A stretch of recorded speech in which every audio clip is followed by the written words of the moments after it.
John Darwin, a former teacher and prison officer, lived a seemingly ordinary life in the quiet town of Seaton Carew, County Durham. Born into a middle-class family, Darwin was a man of principles. His career in teaching and later as a prison officer was marked by his dedication to duty and a strong sense of responsibility.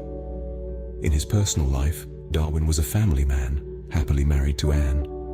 Together, they had 2 sons, and the family enjoyed a comfortable life in their seafront house. Yet, despite the facade of normality, there was a growing unease in Darwin's life. Financial troubles began to mount.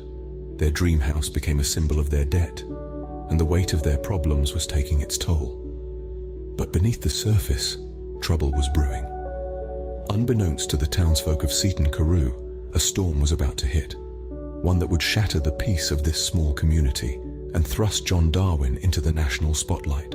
In the quiet town of Seaton Carew, County Durham, a man named John Darwin paddled out to sea in his red kayak on March 21, 2002. A beloved former teacher and prison officer, his subsequent disappearance would send ripples through the community that would last for years. His kayak was found broken and abandoned, washed up on the sands of Blue Lagoon. With no sign of Darwin, the authorities had no choice but to declare him legally dead in 2003, a year later. A tragic loss, or so it seemed. As the news of John Darwin's disappearance spread, shockwaves rippled through the quiet town of Seaton Carew. The community, once peaceful and serene, was suddenly thrust into a state of chaos and disbelief. This was a man they knew, respected, and admired. How could he have simply vanished into thin air? The townsfolk rallied together, organizing search parties and combing through the coastline day and night, hoping against hope to find their friend alive. Candle-lit vigils were held on the beach, their flickering lights a beacon of hope against the dark uncertainty. Yet, as days turned into weeks and weeks into months, the harsh reality began to sink in. Grief and confusion swept over the community. Whispers of Darwin's financial troubles began to circulate, adding a layer of complexity to the already baffling situation. At the heart of this turmoil were Darwin's 2 sons, left to grapple with the sudden loss of their father. Their struggle to cope was palpable, the pain in their eyes a stark reminder of the human cost of this tragedy. And so, the community was left in disbelief, and a family torn apart. The town of Seaton Carew would never be the same again. Little did they know, this was just the beginning of a saga that would grip the nation for years to come. As the news of John Darwin's disappearance spread, the police launched an extensive investigation. "A man doesn't just vanish into thin air," said Inspector Graham, leading the search. The broken kayak found on the sands of Blue Lagoon was the only tangible proof of his last known whereabouts. Forensic teams meticulously combed through it, but no conclusive evidence was found. As weeks turned into months, and months into a year, the search for John Darwin yielded no results. The case grew cold, and the authorities had no choice but to make the painful decision to declare him legally dead in 2003.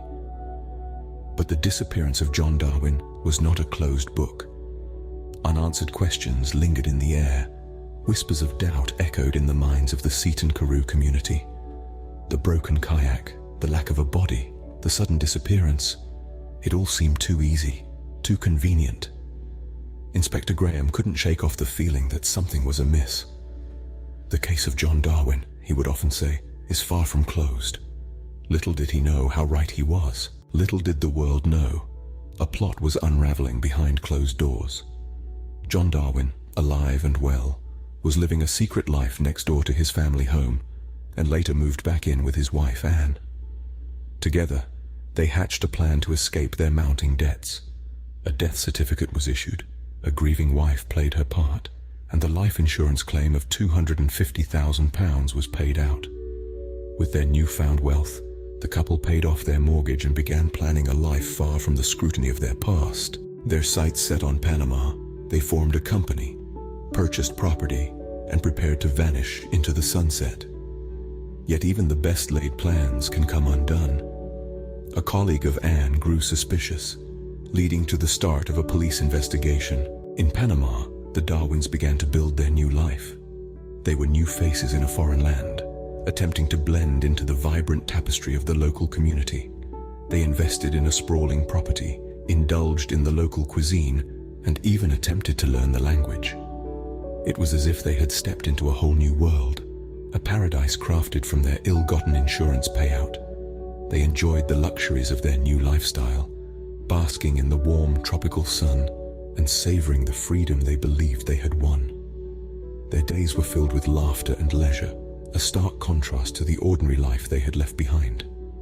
The insurance money, intended as a payout for John's supposed death, funded their extravagant lifestyle. However, beneath the surface, cracks in their plan began to show. They were newcomers in a tight-knit community, their foreign accents sticking out like a sore thumb.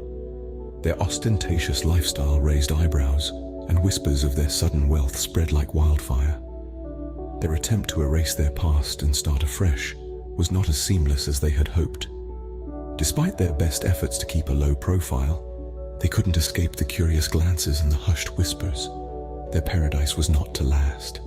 In the end, they would find you can escape the law, but you can't escape your past. 5.5 years after his supposed demise, in December 2007, John Darwin walked into a police station. He claimed to have no memory of the past 5 years, asserting he was a missing person. However, the police had reasons to suspect otherwise, thanks to Anne's peculiar behavior and some questionable financial transactions. Their carefully constructed house of cards began to collapse when a photo of the couple in Panama surfaced. Their smiling faces, captured for the world to see, became their downfall. John Darwin, the man presumed dead, was alive and had been using a false passport. The arrest soon followed. Fraud charges were laid against both John and Anne Darwin, and the truth of their deception was laid bare. The couple was sentenced to over 6 years in prison, their dream of a new life in Panama shattered. Their sons, initially overjoyed at their father's miraculous return, soon expressed their sense of betrayal, realizing they too had been victims of this elaborate scam. The trial of John and Anne Darwin captivated the nation, gripping the public's attention like a suspenseful thriller. The courtroom was filled each day, the gallery a mosaic of curious faces, each person hungry for every detail of this unprecedented deceit. As the prosecution laid out the evidence, the depth of their deceit became increasingly evident. The fake passport, the life insurance policy, the photograph that had surfaced on the internet of them together in Panama. Each piece of evidence was a jigsaw piece, gradually forming an undeniable picture of guilt. The public's fascination was matched only by their outrage. The audacity of the couple's plan, the cold-hearted manipulation of their own sons, the brazen disregard for the law. It was a tale that both fascinated and repelled.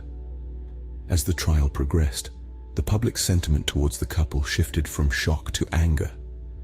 The media, too, played its part, painting a vivid picture of a couple who had tried to cheat their way to a new life. And then, the sentencing.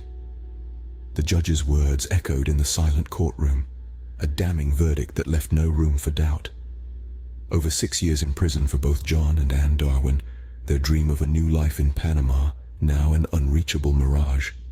The trial of John and Anne Darwin was a tale of deceit that would not soon be forgotten, a tale that, in the end, served as a stark reminder that the truth always finds a way to surface.